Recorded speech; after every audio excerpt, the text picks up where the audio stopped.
a eu une maladie. Ça va? C'est ça, merci beaucoup. Il a eu un inconvénient, c'est pas une maladie à proprement parler, mais c'est une hernie, c'est-à-dire une difficulté, un accident touchant les muscles, je crois que ça doit être une hernie discaire, c'est-à-dire que ce sont les disques du dos, en faisant un effort exagéré, parce qu'il fait beaucoup de travaux matériels et tout, et il doit se faire opérer. Or, cette opération tombe précisément la semaine prochaine, ou je ne sais pas quand, donc il doit se tenir tout à fait immobile jusque-là, et il a été obligé, il voulait jusqu'au dernier moment venir, mais il a été obligé de différer et de reporter au 4 mai. 4 mai. 4 mai, 4 mai, oui. Et c'est ça. C'est sûr. Donc, c'est sûr. Donc Et nous Diane Morgan remplaçons. aussi. Diane Morgan se déplace. Hein. René, Diane Morgan, elle se déplace aussi, du 1er au 29. De nouveau. Ouais. Mais là, elle est sûre de venir. De toute façon, c'est bien pas Alors, du tout. c'est un peu mobile. Alors, attendez, mais bon, on a le temps, c'est en juin. Parce que nous sommes obligés de faire donc. Non, vous n'avez pas encore noté ça sur vos agendas. Bon, alors, pour vous récompenser de votre aimabilité, voilà un paquet de bonbons. Ouvrez-le et faites-le circuler. Ensuite, on regarde là-dedans. Attendez, là. Attendez, j'ai tout un tas de papier.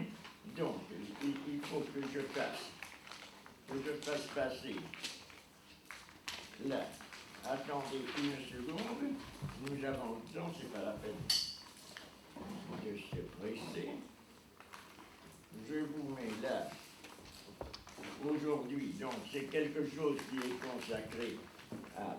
On est le 23 mars, où il va y avoir des difficultés aussi, c'est pour ça que c'est toujours difficile de maintenir.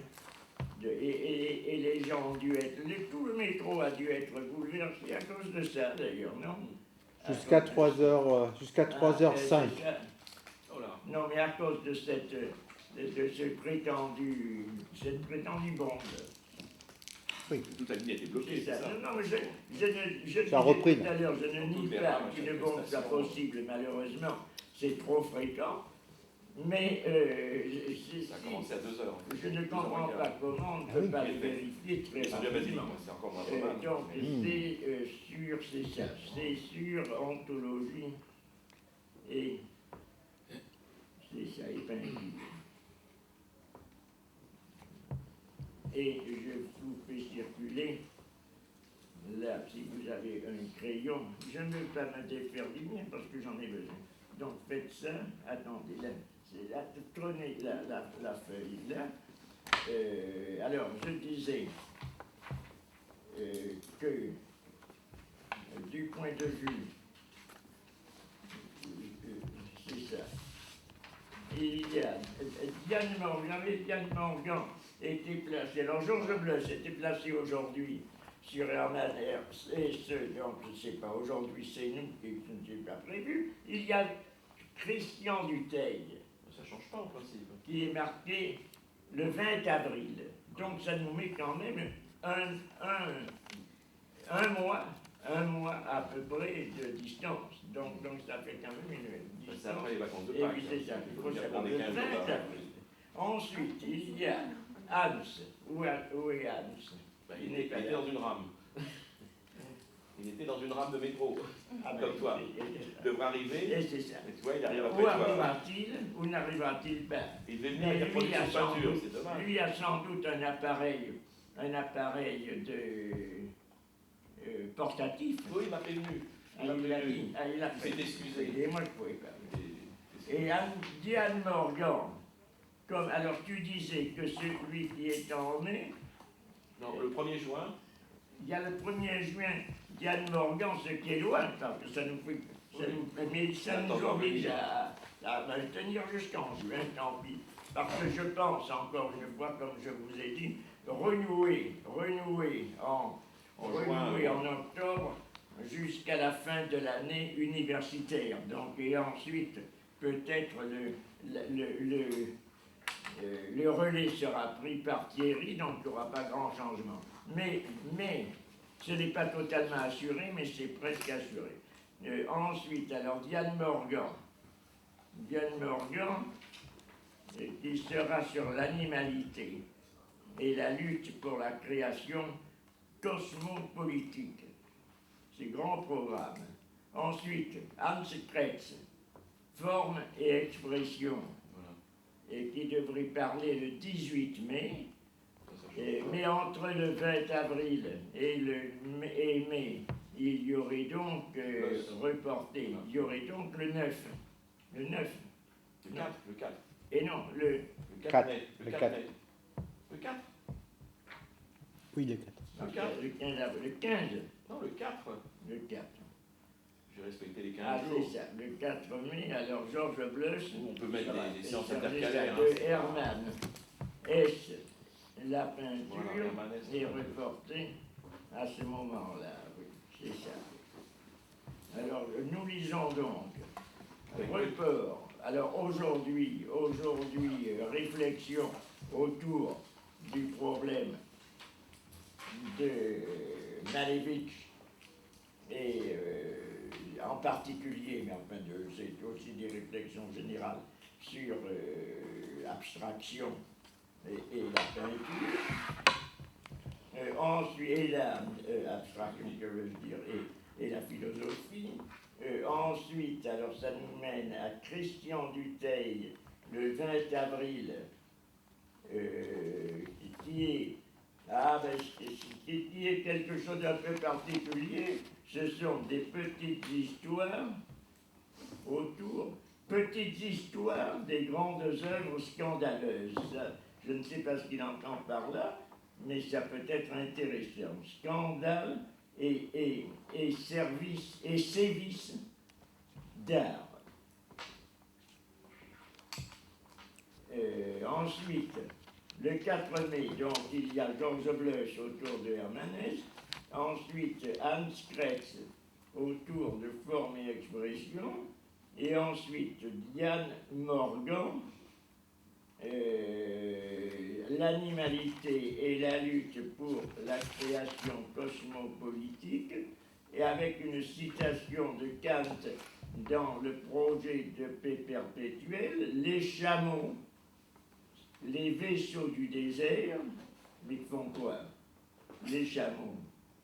C'est des kantiens, on ne parle pas de Kant. Et non, mais oui, mais c'est moi qui ai fait la citation. L'expression En est de fait, Kant, hein. j'ai simplement mis L'expression est les de Kant. chameaux, les vaisseaux du désert, c'est tout. Elle ne dit pas que l'expression est de Kant. Non.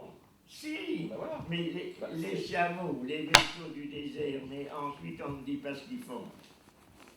Déjà, Et oui, les traverse un chameaux, désert. c'est pas une C'est fois. le cosmopolitisme. C'est bien fait. Non, il Elle a été doit du faire quelque cosmopolitisme. chose. Et elle a fait une citation, c'est pas une citation, ça, les chameaux, les vaisseaux du désert. C'est un titre anglophone. Citation de Kant. Ah non, c'est que je n'ai pas. Elle n'avait pas été relevée en entier, cette citation. Donc c'était quelque chose. L'animalité et la lutte pour la création cosmopolitique. Et il y a quelque chose d'une citation de Kant qui est jointe et que je n'ai pas relevée. Il faudrait voir, il faut regarder dans le projet de paix perpétuelle, sous Ewigen Frieden, qui est le titre de Kant pour la paix perpétuelle, où il parle effectivement de cosmopolitique, c'est-à-dire les relations internationales, et qui parle peut-être des chameaux. Je n'ai pas vu à quel endroit, mais il doit bien leur faire quelque chose à ces chameaux.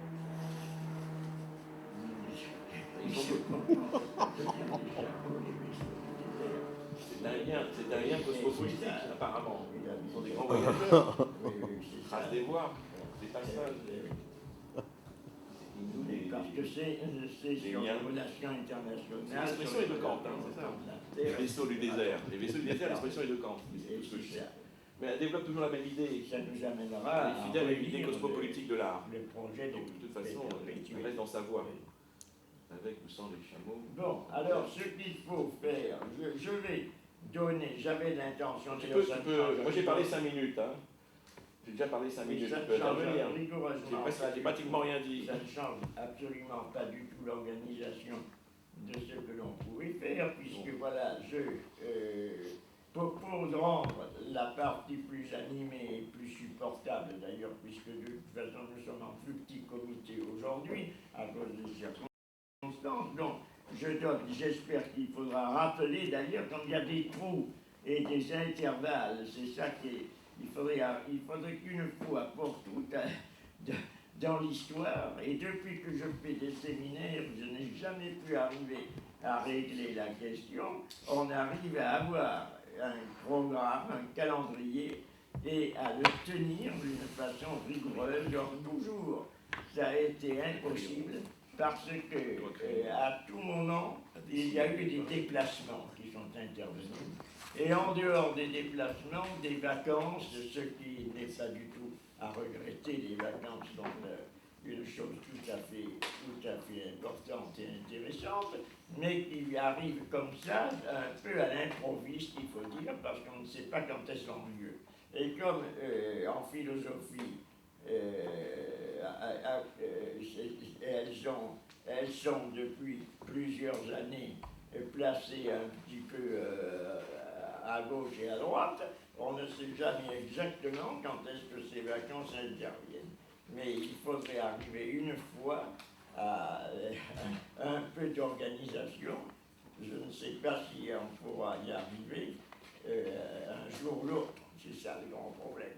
Pour le moment, c'est ça. C'est une organisation pour la fin de l'année universitaire, c'est ça. Pour la reprise de la fin de l'année officielle, c'est-à-dire 2017, on tâchera de donner une programmation, parce que comme il y a des gens qui voulaient parler, qui ont été repoussés et qui n'ont pas pu le faire, je pense à Paulette Kaiser, je ne crois pas qu'elle puisse être placée là, parce qu'elle passe son agrégé et tout, je préfère lui dire de le faire au mois d'octobre. Il y avait une autre personne également qui voulait faire quelque chose sur l'esthétique des parfums, de l'odorat. Bon, qui est intéressant, puisque l'odorat n'entre pas dans la classification des arts esthétiques à l'époque de Kant.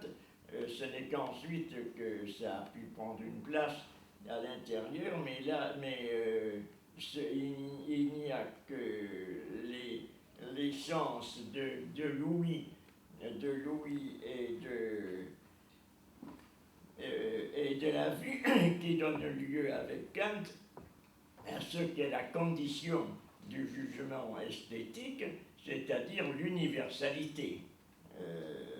Comment peut-on prononcer un jugement universel qui ne soit pas fondé sur un concept? Voilà, je le répète encore, puisqu'il faut toujours bien se le mettre dans la tête. C'est une des propositions certainement les plus intéressantes et les plus fondamentales de Kant jusqu'à l'heure actuelle, et que l'on peut encore discuter et interpréter avec intérêt. Bon, alors, je donne la parole, je donne la parole d'abord à Thierry, en demandant alors de faire comme on fait. J'ai vu que il est toujours bon de regarder de temps en temps la télévision. Or, cette télévision, pour l'organisation de ce qui a été un débat, ou tout au moins une présentation simultanée des différents présidents de la République potentielle, a attribué à chacun un temps de parole défini. Or là, je demande de regarder sur la montre une vingtaine de minutes. Alors, il y aura, en alternant, il y aura par conséquent Thierry qui va parler une vingtaine de minutes. Ensuite, je prendrai moi-même la parole. Ensuite, il devait y avoir théoriquement Hans Kretz. S'il est là. Il est en chemin. S'il arrive, on aura le temps donc de lui demander de parler. Et ensuite, dans l'assistance, une ou deux personnes qui s'attribueront également cette vingtaine de minutes, de sorte que ça fera. Et puis ensuite, ça reprendra. Il y aura de nouveau Thierry, de nouveau moi, de nouveau Hans-Fred, de nouveau l'assistance. Donc là, on a.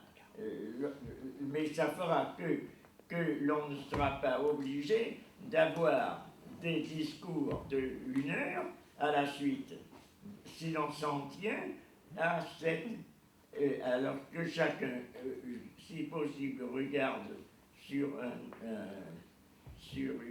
appareil, sur une horloge portative, de façon à voir, puisqu'il n'y a pas d'horloge centrale, on peut pas savoir, de façon à voir les 20 minutes, et ensuite couper la parole et donner la parole à celui qui vient ensuite. Bon, alors, très de discussion, je vous donne la parole. Alors c'est Thierry qui a la parole. Ah ben, il y a également quelqu'un qui aura la parole puisqu'il a déjà parlé. C'est Bernd Lefeld. Et oui, tu auras la parole dans ces 20 minutes. Alors, si Hans Kretz n'est pas là, c'est pas prendre à sa place. Pour les Malevich ou d'autres choses. Parce qu'on peut ouvrir à toutes les questions qui ont été soulevées ici depuis plusieurs mois. Hein. C'est l'occasion de laisser machin et la fête, circuler, c'est pas la fête, ça revient, ça s'immobilise. Il faut que ça circule. Ça c'est là. Oui. C'est l'hostie. C'est les miennes. C'est les mêmes. Vas-y, oui, circuler. Je te prends. Voilà. Donc il n'y en aura plus, Allez-y. Qu'il y ait du mouvement. Malevich. S'il n'y a pas de mouvement, je vais vous donner, c'est mort. Je vais vous donner deux séries de citations de Malevich pour tirer les choses au clair. Parce que Malevich tient d'un côté... Tu as commencé à parler sans que j'entende. Je vais donner deux séries de citations de Malevich, dans la mesure où il tient deux discours très très distincts.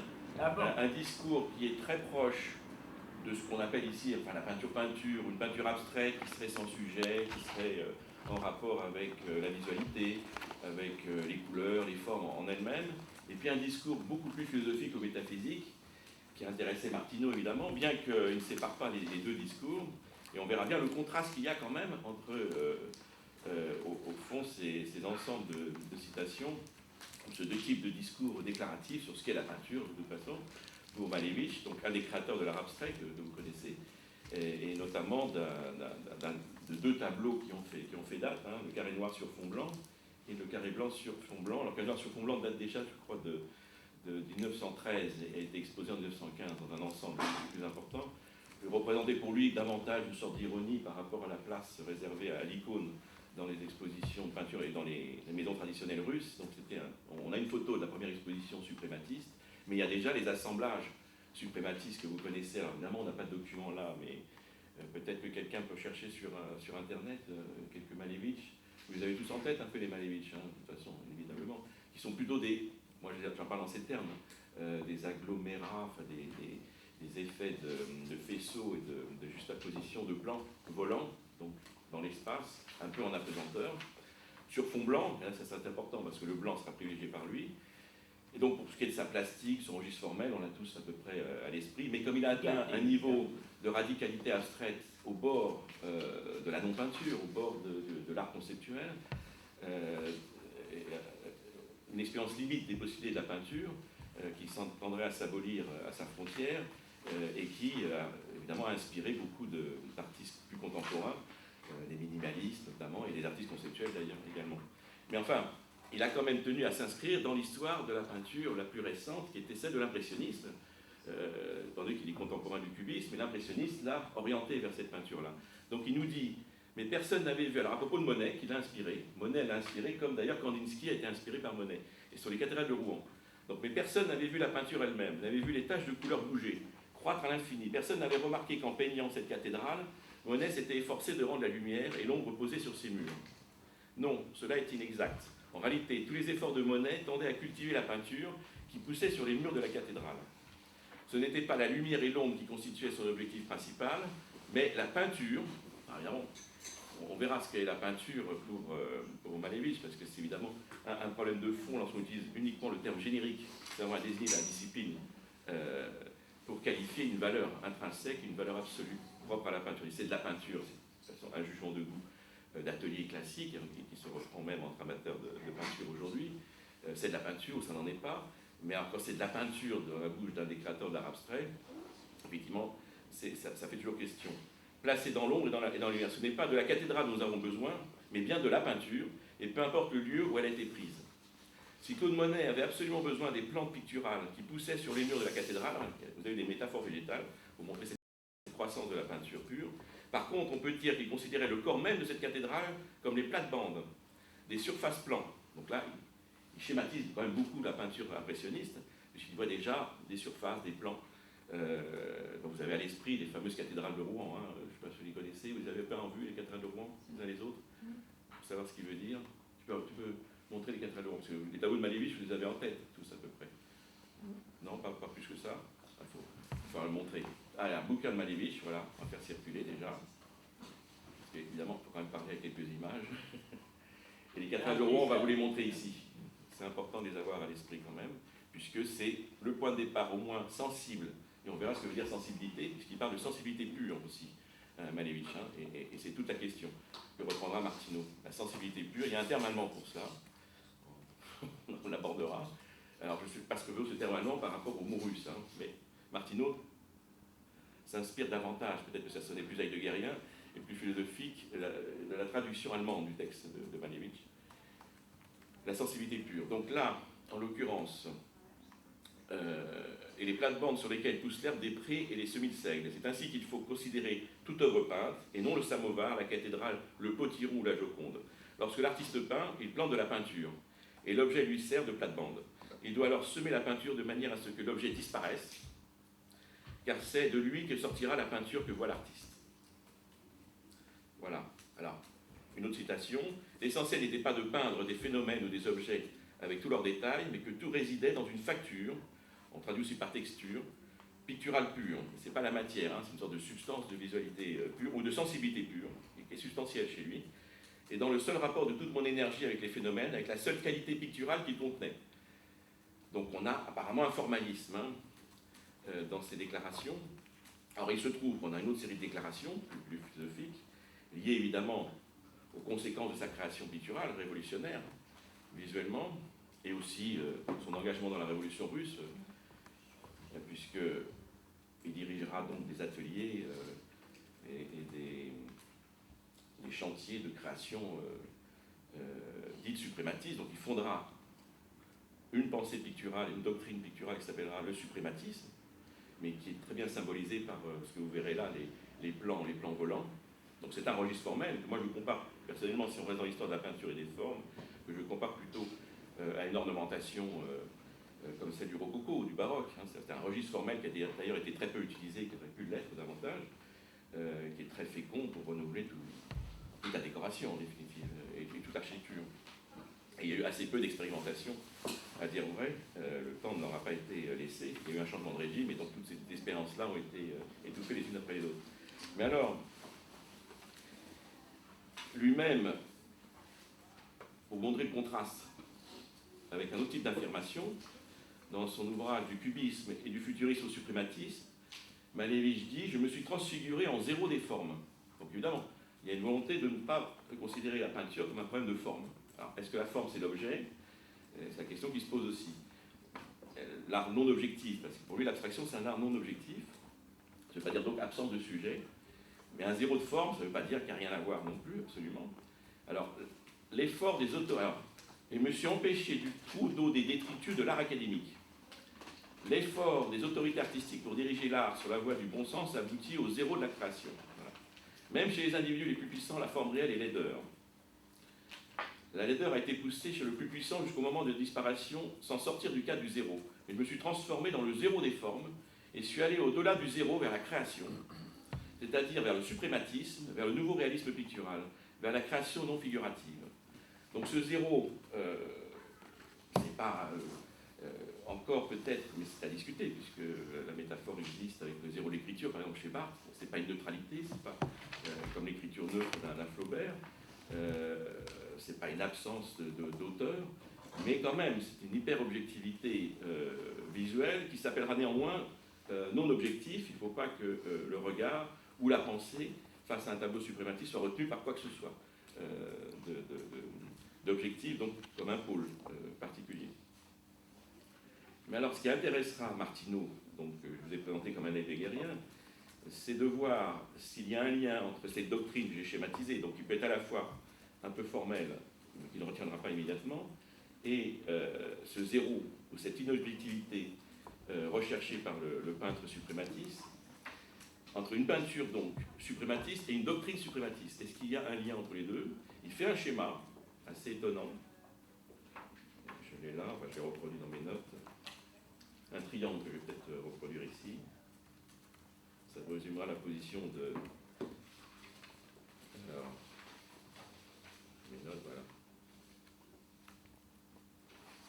La position de Martineau, parce qu'il considère qu'il n'y a pas automatiquement un lien entre la doctrine d'un peintre, donc la doctrine suprématiste, et la peinture suprématiste. Et surtout, il soutient que la pensée de la peinture peut être une chose sans possibilité, pas quelque chose... voilà. Alors, il y a une autre citation, par exemple, assez importante. Voilà, c'est Aufbau, je veux dire structure. Mais cette caractérisation fondamentale ne convient nullement pour le suprématisme. Donc, les éléments de la peinture comme la composition, éléments colorés, singuliers en unité, etc. L'Aufbau, la structure picturale n'est rien moins qu'un mélange coloré picturalement composé. Donc là, on a en fin de compte quelque chose qui est au-delà du formalisme, d'un Mondrian qui s'intéressera au rapport plastique. C'est donc cette transgression même de la réalité picturale du tableau pur, des éléments colorés qui intéresseront quand même d'autres peintres abstraits, comme Kandinsky, comme Mondrian, qui semble être la marque de fabrique du suprématiste encore plus radical que les autres abstraits. Et la question est de savoir s'il y a un lien entre cette radicalité et la peinture elle-même, et surtout est-ce que la pensée de la peinture est une chose à suivre chez le peintre, et en particulier dans toute l'histoire de la pensée. Alors, je n'ai pas vu beaucoup d'autres auteurs, philosophes ou autres, condamner à l'avance la possibilité de penser la peinture.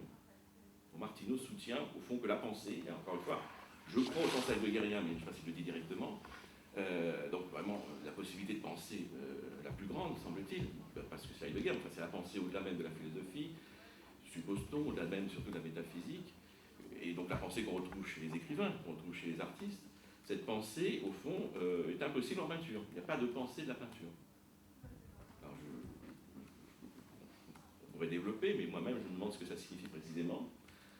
Je ne sais pas si René a remarqué ce caractère maximaliste de la pensée de Martineau sur une pensée picturale qui n'est pas à suivre, du coup, ni chez les artistes, ni chez les philosophes.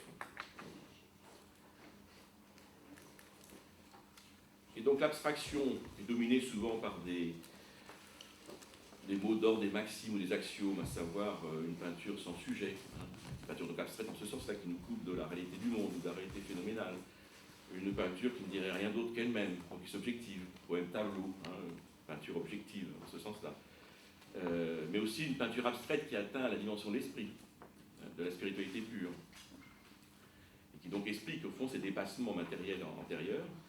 Tout cela ne donnerait pas encore une idée précise de ce qu'il faudrait entendre par une pensée au-delà de la peinture, mais par quand même le geste suprématiste. C'est assez singulier.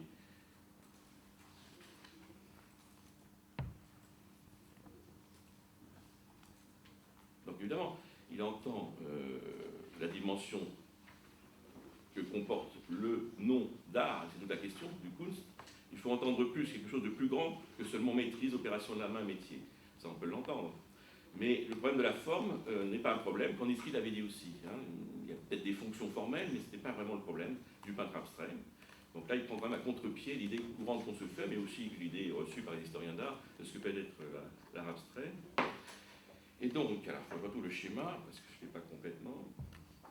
Alors, pour les papiers, du coup, ça va avoir le temps de chercher un peu avant. Bon, c'est un triangle, hein, de toute façon. On va passer ce schéma. Voilà. Donc, avec des ruptures, les miennes sont presque timides à côté.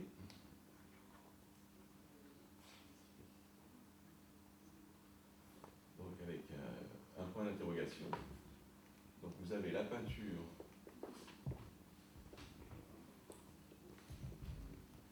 suprématiste. Vous avez la doctrine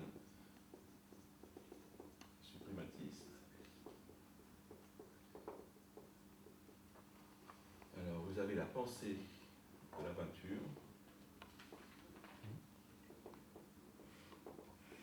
Mais qui est en fin de compte une impossibilité éternelle. Donc là, il y a une rupture. Et là, l'égalité fait problème.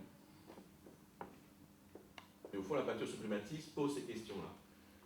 Et le passage aussi, à la rupture est consommé. Voilà.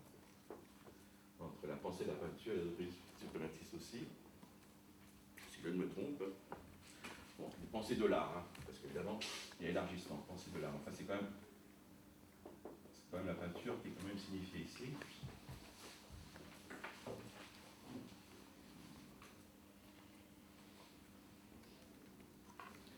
Et pour exprimer tout ça, il y a l'idée d'un rien, qui serait libéré. Donc le blanc touche à un absolu. L'absolu, c'est au-delà de la peinture, au-delà de la pensée. Donc il y a une dimension théologique qui pourtant se veut athéologique. Enfin, il y a un texte qui s'appelle « Dieu n'est pas détrôné » de Malevich. Donc il y a quand même des spéculations de cet ordre-là. Il y a bien un rapport quand même à la mystique, peut-être russe, en tous les cas toute une spéculation théologique chrétienne. Le carré noir sur fond blanc remplace quand même l'icône dans cet esprit-là, mais cet absolu serait un rapport au rien, et ce rien serait libéré. C'est ce qui intéresse Martineau. Le rien libéré pour lui sonne comme une libération de l'être, avec un grand heure. Je sais pas, vous connaissez un peu Heidegger parce qu'il y a de la pensée de l'être. Parce que du coup, effectivement, tous les obstacles sont traversés par ce rien libéré. Hein. Donc cette essence de la liberté, Martineau a traduit le texte de Heidegger qui commente l'essence de la liberté de Schelling, qui est une grande conception. Alors, il faudra avoir ça en rapport, je ne peux pas vous résumer cette essence de la liberté, mais elle est au plus près de l'Urbund, enfin d'un abîme. Hein. L'abîme chez Schelling est la ressource de la liberté, donc un au-delà du mal d'ailleurs, un au-delà du mal peut-être, donc ça c'est une dimension hyper romantique et hyper spéculative, pour la schématiser très rapidement, de la liberté abyssale, hein, mais qui trouve sa source là, donc au-delà de Dieu quand même, au-delà de la théologie antérieure. Et Martineau reprend à sa façon cette idée-là, il y fait référence, dans un très grand connaisseur de la philosophie allemande, et propose donc d'insister sur ce rien libéré. Ce rien libéré qui tient donc de l'Empfindung, hein, l'Empfindung, la sensibilité pure. Donc on va faire le petit mot allemand, germaniste, l'Empfindung. C'est lisible, j'ai écrit comme un cochon là. Oh, c'est-à-dire qu'on ne peut pas écrire. C'est ça, j'ai essayé d'écrire. Non, c'est moi qui ai écrit mal, c'est René. Ça glisse facilement, c'est vrai. C'est gentil. Il y avait ce machin. Ça va, vous arrivez à lire? Ah oui, on ne voit rien du tout là. C'est pas assez grand. Non, tu écris très bien, mais c'est trop petit comme lettre. Voilà. C'est le concept cardinal. Hein. S'il y a concept ici, la sensibilité pure. Et vous voyez que par sensibilité pure, on peut entendre aussi bien cette perception purement plastique. Empfindung, c'est la sensation, voilà. Le ressenti. On traduit par sensibilité pure, parce que dans ce contexte-là. J'ai horreur de cette expression. Ah bah, Ah oui, ça tu t'expliqueras avec... La faculté de sentir. Qui est celle de l'inobjectivité. Hein. Donc on sent au-delà de l'objet, hein, au-delà peut-être de la représentation. C'est un classique, cette opposition entre représentation et représentation. Donc là, on est au-delà de la représentation objective, de la configuration même, puisque là, il s'agit même d'évacuer ce qui pourrait ressembler à un monde d'objets composés dans un tableau, voire même un monde un peu classique. Mais tout de même, l'Empfindung, c'est bien sûr la cathédrale de Monet, donc c'est pas n'importe quoi. C'est pas une abstraction complète, et c'est pas une dissolution intégrale. Ce n'est pas donc un blanc absolu, et l'absolu atteint à travers un blanc, un monochrome. Donc là, vous voyez à quel point, bon, c'est ce qui m'intéresse hein, dans ce séminaire, la bifurcation est vite brise entre un discours qui devient assez conceptuel, spéculatif, non pictural, et un discours qui s'ancrerait encore dans la peinture pure, et une peinture pure plus généreuse, donc pas seulement abstraite, qui inclurait toutes les possibilités d'expression plastique, figurative comme non figurative, et qui néanmoins tiendrait à distance pour ce faire la réalité d'une abstraction qui serait toujours en phase d'autodestruction et au bord de sa frontière, de sa limite, de sa définition. Donc un peu abyssal, un peu dans un Grund de ce rien libéré, vous imaginez, ce rien comme liberté en réalité, absolue de la création. Or, c'est quand même à travers une dénégation, j'aurais pu commencer par là, que les choses se présentent. Ou une prétérition, c'est-à-dire, oui, on accepte de laisser le peintre nous guider pour comprendre la peinture, ou pour s'éclairer à travers la peinture en philosophie. Donc là, vous avez Étienne Gisson, qui est cité en exergue par Martineau, donc vers l'abstraction comme question suprême. Vous voyez, les connotations heideggeriennes est très forte, hein, comme question suprême. C'est la question de l'être, vous connaissez chez Heidegger, enfin, il faudra faire un exposé, hein. Vous ne la connaissez pas plus que ça. Donc le peintre, en fait, malgré une connaissance philosophique évidemment moins grande, une culture philosophique relativement sommaire, atteint, et dans sa peinture et dans ses écrits, que ne sépare pas Martineau, c'est qu'il essaie d'en faire une totalité. C'est pas par la peinture, ni par la doctrine, mais par un biais, sans doute heideggerien ou philosophique, on arriverait donc à comprendre la question suprême posée par... 5 minutes, hein, tu vois. Oui, j'arrive, c'est presque la fin. Donc lorsqu'elle tombe aux mains du philosophe, je remercie, c'est bon. Oui. Il y a longtemps, mais là j'ai donné la matière déjà, il y a longtemps que la peinture est entrée dans le monde du langage. C'est donc plus d'elle qu'il s'agit alors, mais les considérations auxquelles le philosophe est conduit s'il fait de cet art le sujet de ses réflexions. Puisqu'elles sont philosophiques, celles-ci débordent inévitablement les limites de l'art de peindre. S'interroger en philosophe sur le sens de la peinture moderne, c'est se demander quelle vue l'évolution remarquable de l'art de peindre au cours des 100 dernières années suggère sur la même ultime, non pas de la peinture elle-même, sur la nature ultime, non pas de la peinture elle-même, mais de la réalité. Donc il reconnaît lui-même là, qu'il se sert de la peinture pour penser autre chose. Mais le livre ne veut pas être une introduction philosophique à la peinture, mais au contraire une introduction picturale à la philosophie. Et néanmoins, on ne sait plus ce qu'est la peinture. Quelle est l'introduction picturale? Pour moi, l'introduction picturale, c'est ce que dit Malevich d'un autre peintre.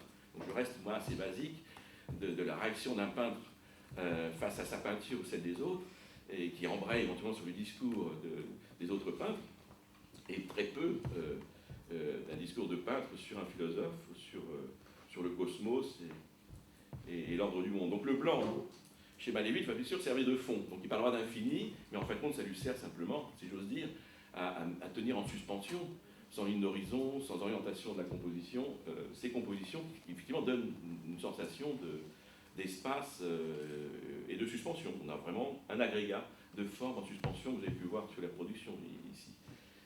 Et alors pour finir, un deuxième petit concept de maison de Malevich qui reprend ce terme à Platon, c'est le phasme. Le phasme, donc tu le reprendras aussi, quand je donne tous les termes. Le phasme. Alors phasme, c'est d'origine platonicienne, mais pour lui, comme il y a quand même un problème de phénoménalité, c'est une approche phénoménologique. Donc ce qui se donne à voir ou ce qui donne à penser, Martineau préférera parler de contemplation au sens du Moyen-Âge. Vous voyez la dimension quand même mystique, mais il met beaucoup de guillemets, de l'au-delà en l'occurrence, et pourtant tous ces gens-là sont athées, et ils ne sont pas dans une théologie négative, donc il ne s'agit pas de nier éternellement la réalité que l'on induit quand même dans le raisonnement, la réalité d'une transcendance divine, mais cette transcendance picturale existe bien quand même sous une forme de phasme qui n'est pas... alors qui pourrait être le fantomal, quelque chose de fantomatique quand même, hein, mais qui est une réalité alors, de visualité pure ou de sensibilité pure, d'une forme au-delà, dans la négation de tout ce qui existe, une forme donc de l'au-delà. C'est pour ça que la question de la forme n'est pas une question picturale, parce que ça devient la forme de l'au-delà.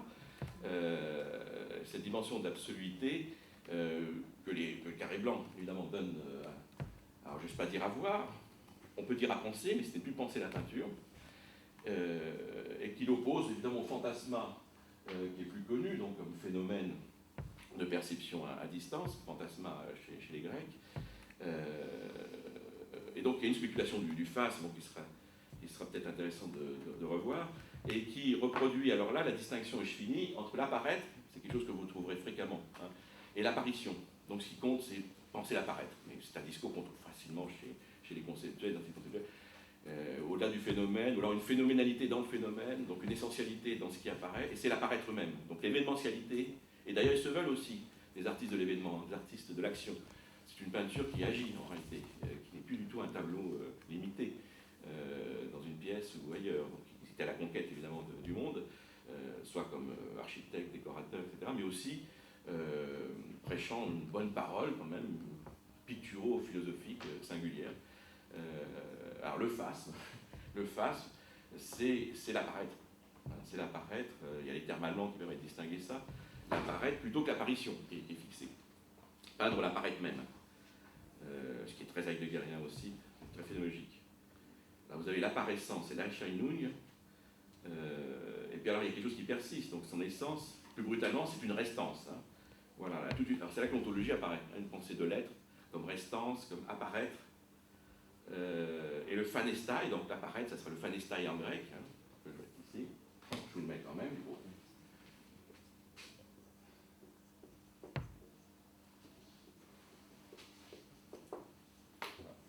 Et je finis là-dessus. Le phanestai.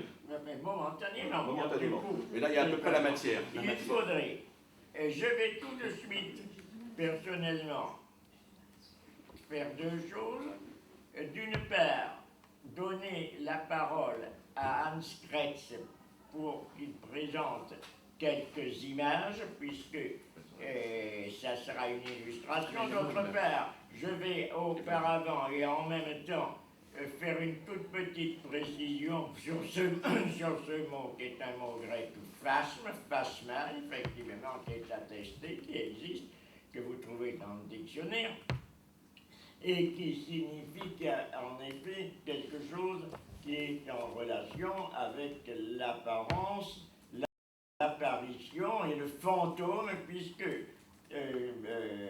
Martineau précise dans ce texte que, je crois que c'est là ou dans un autre texte, enfin je l'ai vu quelque part, il le retient d'un texte, il le traduit à partir d'un texte de Malevich qui est écrit en russe, mais là il n'est pas écrit en russe, il est écrit en allemand. Or il correspond au mot Gespenst allemand qui signifie fantôme et qui se trouve en particulier utilisé dans la philosophie française, qui a été utilisé d'une façon sous ce terme de spectre par Derrida dans les spectres de Marx, et que Marx a utilisé lui-même lorsqu'il écrit avec Engels dans le début du manifeste communiste, un spectre hante l'Europe.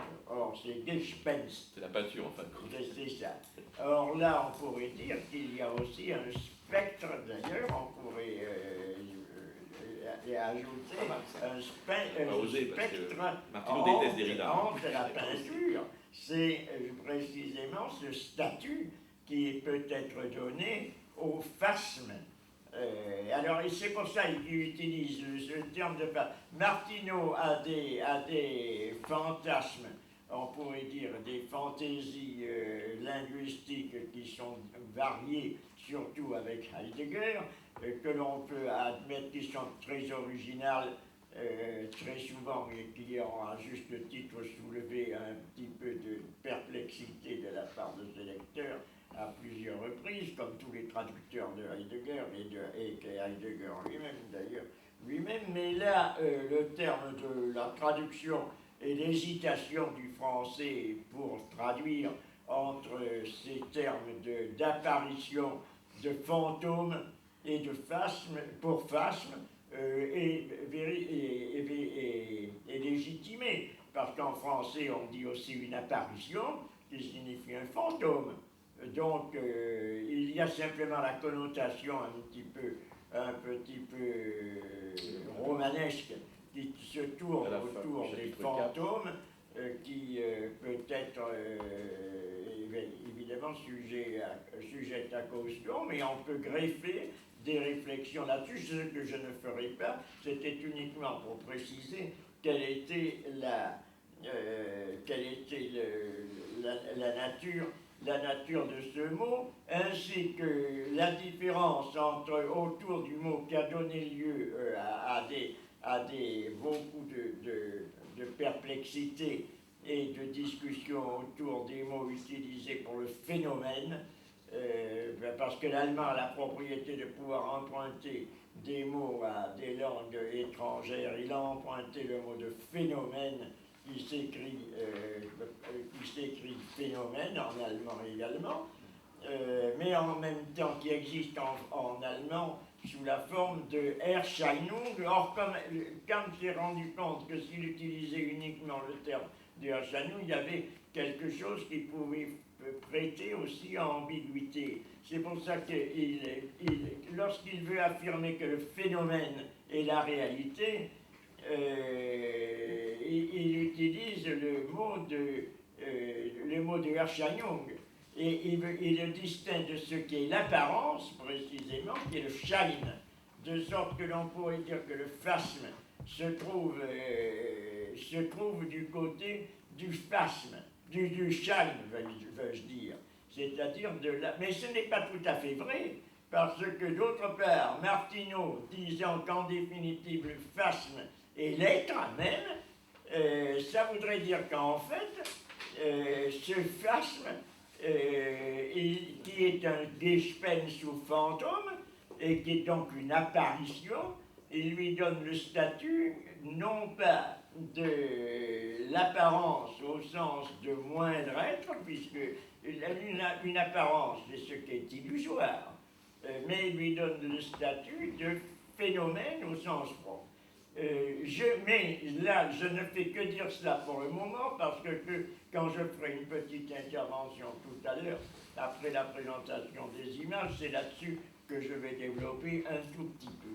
Donc, je donne la parole immédiatement à Anne. Si tu veux venir ici, Anne, tu seras bien gentil pour tes images. J'ai fait passer le livre déjà, est-ce que tout le monde... Je l'ai pas vu, moi. Des images. J'étais en train de... Ah, le blanc. Qui a les images? Là, on l'a ici. on les a fait, Ça a circulé déjà. On les a fait passer. Eh bien alors, Ça, viens ici pour les présenter. Le carré blanc... Tu veux les présenter, oui. Ouais, parce que... Tu veux en parler un peu ou... Bah, en fait... Oui, parce que ça c'est le suprématisme, c'est son registre formel, hein. Tout à fait classique. Et carré blanc sur fond blanc, il est là. Pour dater, parce qu'en définitive, il y a différentes œuvres chez Malevich. Donc, il y en a, attention, on ne les date pas. Et si on ne dit pas quelle est, il y en a qui ne sont pas du tout suprématistes, c'est troublant, là. Ce qu'il a retenu de Monet est troublant, c'est déjà en aplat. Donc on a plus beaucoup d'impressionnisme. Par contre, on a la couleur, oui, on a la lumière, mais on a une profondeur, mais c'est vrai que là, c'est très très différent non, quand même. Il s'agit de savoir quelles sont les dates. Ah, lesquelles tu veux. Alors carré blanc, je ne sais pas où il est passé. Mais ce carré a eu lieu, il date le suprématisme de façon extrêmement claire et nette en 1913. Le carré noir sur fond blanc. Le carré noir sur blanc. Noir sur blanc, mais ensuite il y a eu le carré noir, puis le carré blanc. Mais c'est le passage. Il y a eu à ce moment-là, en relation 17, avec... 17. Carré blanc, c'est 17. Ce n'est pas du tout quelque chose qui est indépendant du mouvement. Vous savez tout ce que je vous ai dit. Hein. C'est ça, du mouvement général du formalisme russe. La première exposition. Qui comprend lui-même en particulier Jacobson. Vous avez le registre formel. Les linguistes. Oui. Et d'autre part les musiciens. Comme un qui s'appelle, je ne le connaissais pas, mais c'est ce qui me l'a fait apprendre son nom, mais je ne sais pas du tout ce qu'il fait comme musique, et qui s'appelle attends, le mot qui s'appelle dans le nom et dans le nom, je l'ai noté, dans le nom et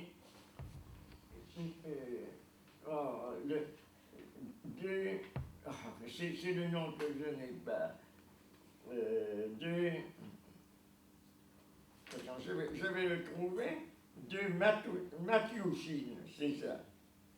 Je crois qu'il s'appelle Matiouchine, c'est ça qui a été un opéra qui est la fin de l'extinction. Je ne sais pas si ça s'appelle l'extinction du soleil ou la mort ou la fin du soleil.